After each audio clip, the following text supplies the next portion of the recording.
Good afternoon. I was just out running errands, trying to find me an eye doctor. I moved here like several months ago, but I haven't. I'm still putting the finishing touches on, transferring everything to my new residence and stuff like that. But I want to talk to people about discipline. I know we all have wants, needs, and desires. Some are reasonable, some are not. But you need to go deep within and talk to God about some of your wants and needs and give Him an opportunity to fulfill your desires for you before you go off and do something half cocked and make a mistake. I learned the hard way about stuff like that because I used to be very, very impulsive when I was younger. But it's through all the trials and tribulations, mistakes, punishments, and consequences that I learned to stop doing that very quickly. I don't generally make a mistake but one time, and it's usually enough to teach me not to do it again. It's not always the case, but mostly the case. Keep your energy, your especially, you know, put out your positive energy, the kind that treats people good and raises the vibration of the planet and of your surroundings. Show love, compassion, stuff like that.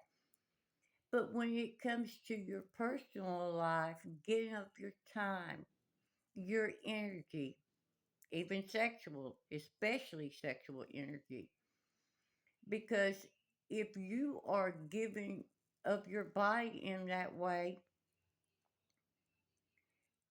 you're making soul ties or you're making contracts with other people who can later on down the line, depending on who you are, they can siphon your energy through that connection even years later.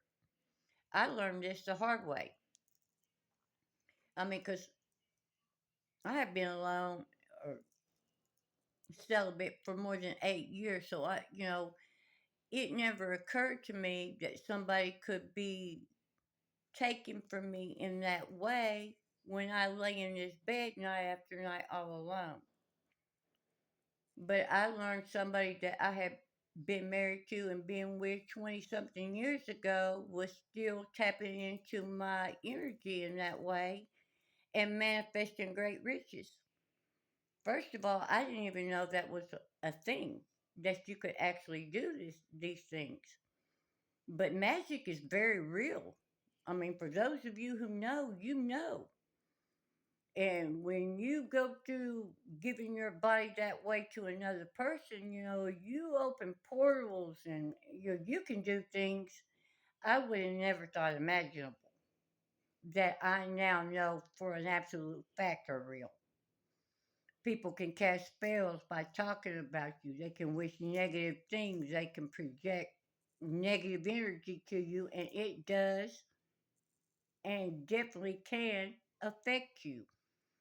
And especially during these full moons, it's a way for them to cover up things, to hide things, to cast illusions over you so you don't see that the people closest to you, the people that you love the most, are the ones who are doing the worst imaginable things to you. This too, I've learned in the last 2 years, so I have pretty much cut my association to everyone unless they need to be in my beautiful energy. They're not. I send love, I send hope, I send peace. I pray for everyone every single day because I still have so much love in my heart for everyone, bar none. Even those who wish me harm, I still care for them and hope that they repent and come back into the light and are saved.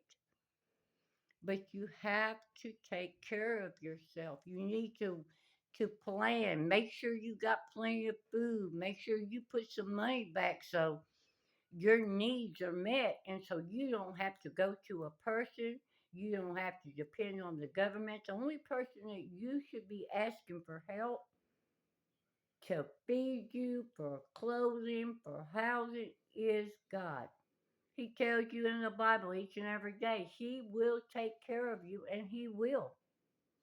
He's done it for me for years, and I fear nothing or no one because I trust God above everything and everyone because He has always been there for me. I didn't realize all the years when I was growing up, I had certain convictions, certain lines I did not cross. I was very disciplined in certain ways, and I didn't understand why because it wasn't anything I was taught. I just instinctively knew I shouldn't do certain things. Don't get me wrong, over the years as I got older, I made some of those mistakes, and I paid for them too. But you just know when you start to do something, you get that feeling in your gut. That's your intuition telling you don't. Make a different choice.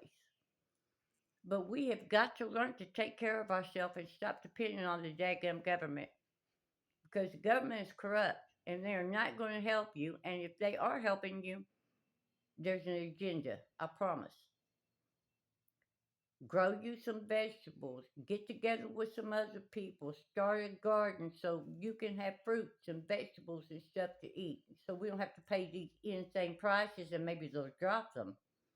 But there are things that we all can do as individuals and as groups together. If we band together, unite together, we can solve a lot of our own problems and we won't have to depend on the government or anybody else to take care of the things that we need. We can do it ourselves. That's why God gave us a brain. We have creativity. We have knowledge.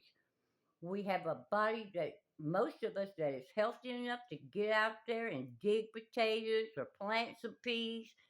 There are things that we can do,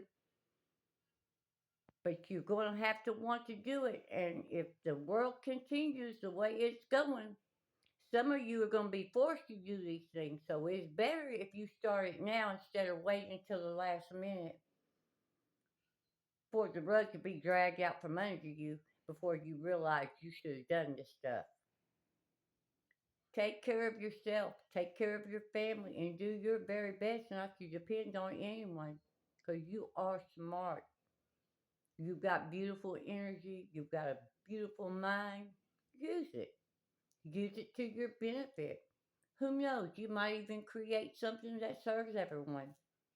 And then you probably won't have money problems. The sky is the limit on things that we can do, boys and girls. We just have to want to. I love you all so very much. I was just thinking out loud as usual, and I wanted to just give you something else to think about. I appreciate you listening to me. Thank you very much. Have a great day.